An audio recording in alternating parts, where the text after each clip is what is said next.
শৈশবের ন্যায় কৈশোরেও নরেন্দ্রনাথ অত্যন্ত ক্রীড়াসক্ত ছিলেন। স্কুলে টিফিনের ঘণ্টা পড়িলেই তিনি ছুটিয়া সর্বপ্রথম খেলার মাঠে উপস্থিত হইতেন। আবার সুযোগ পাইলে তিনি তাহার ক্লাস ঘরকেই একটা খেলার জায়গায় পরিণত করিয়া লইতেন। এই কালে তিনি সাধারণত যেসব খেলা খেলিতেন তাহা হইল মার্বেল খেলা, দৌড়ানো, লাফানো, ঝাঁপানো, ঘুষাঘুষি ইত্যাদি। কিন্তু কোনো নতুন খেলা পাইলে তিনি তাহাতেই অধিকতর মত্ত হইয়া থাকিতেন, এবং এই কারণেই দেখা যায় তিনি তাহার খেলাঘরে সময়ে সময়ে নবপ্রচারিত সোডা লেমনেড এবং খেলিবার রেলগাড়ি ইত্যাদি প্রস্তুত করিতে রত হইয়াছেন।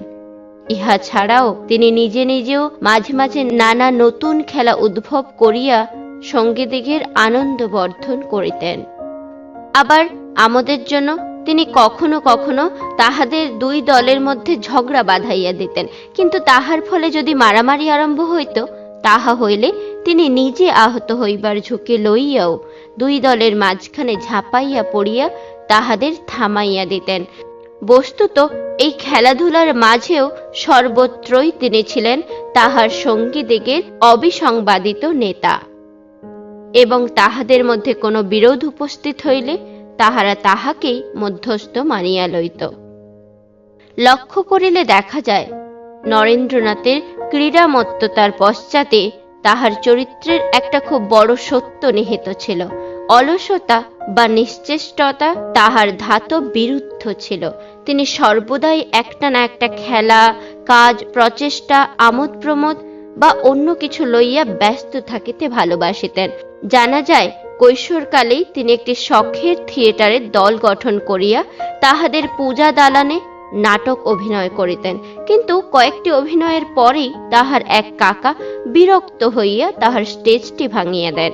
তখন তিনি তাহাদের বাইরের প্রাঙ্গণে একটি ব্যায়ামাগার স্থাপন করেন, কিন্তু কিছুদিন পরেই তাহার এক খুড়তুতো ভাই ব্যায়াম করিতে গিয়া জখম হইয়া পড়িলে তাহার ওই কাকা তাহার ব্যায়ামাগারের যন্ত্রপাতিগুলিও নষ্ট করিয়া দেন। নরেন্দ্রনাথ তখন তাহার প্রতিবেশী নবগোপাল মিত্রের আখড়ায় গিয়া সঙ্গীগণ সহ জিমন্যাস্টিক, কুস্তি, মুগুর ভাঙা, লাঠি খেলা, অসি খেলা, নৌকা চালন, সন্তরণ ইত্যাদি বিষয়ে শিক্ষালাভ করিতে লাগিলেন, এবং জানা যায় একবার এক ব্যায়াম প্রতিযোগিতায় তিনি প্রথম পুরস্কার লাভ করিয়াছিলেন। আবার এই কালে এই কর্মের প্রেরণাতেই তাহার মনে রান্না শিখিবার ঝোঁক আসে, এবং তজন্য তিনি তাহার সঙ্গীদিগের নিকট হইতে কিছু চাঁদা তুলিয়া এবং নিজেই অধিকাংশ ব্যয়ভার বহন করিয়া তাহার এই প্রচেষ্টা সফল করেন। ইহা ছাড়াও জানা যায় তিনি তাহার নিজ বাটিতে কখনো কখনো ম্যাজিক লণ্ঠনের ছবি দেখাইতেও প্রবৃত্ত হইতেন। অন্যদিকে তিনি সুযোগ পাইলেই সাথীদের লইয়া মিউজিয়াম, চিড়িয়াখানা, অক্টোরলোনি মনুমেন্ট প্রভৃতি নানা দর্শনীয় স্থানে যাইতেন। ইহার একটি কাহিনী এই, মাত্র 7-8 বৎসর বয়সের সময় তিনি একদিন কয়েকটি সঙ্গী সহ নৌকা যোগে মেটিয়া বুরুজের চিড়িয়াখানা দেখিতে গিয়েছিলেন। ফিরিবার সময় তাহাদের একজন অসুস্থ হইয়া নৌকার মধ্যে বমি করিয়া দেন।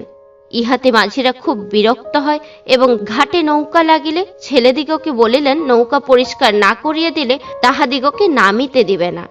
ছেলেরা এই কার্য করিতে অস্বীকার করিয়া উহা অপরের দ্বারা করাইবার ব্যয় দিতে চাহিল, কিন্তু মাঝিরা তাহাতে সম্মত না হইয়া তাহাদিগকে গালি দিতে এবং শাসাইতে আরম্ভ করিল।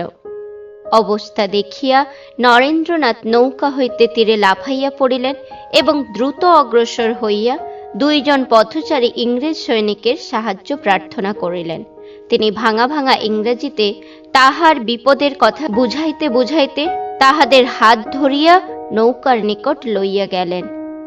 সৈনিক দুইটি তাহার চেহারা এবং ব্যবহারে বিশেষ আকৃষ্ট হইয়া স্নেহের সঙ্গে তাহার কথা শুনিলেন এবং অবস্থা বুঝিতে পারিয়া হাতের বেত উঁচু করিয়া ছেলে কয়টিকে ছাড়িয়া দিবার জন্য মাঝিদিগকে আদেশ দিলেন। ইংরেজ সৈনিক দেখিয়া মাঝিরা অত্যন্ত ভীত হইয়া বিনা বাক্য ব্যয়ে ছেলেদের ছাড়িয়া দিল।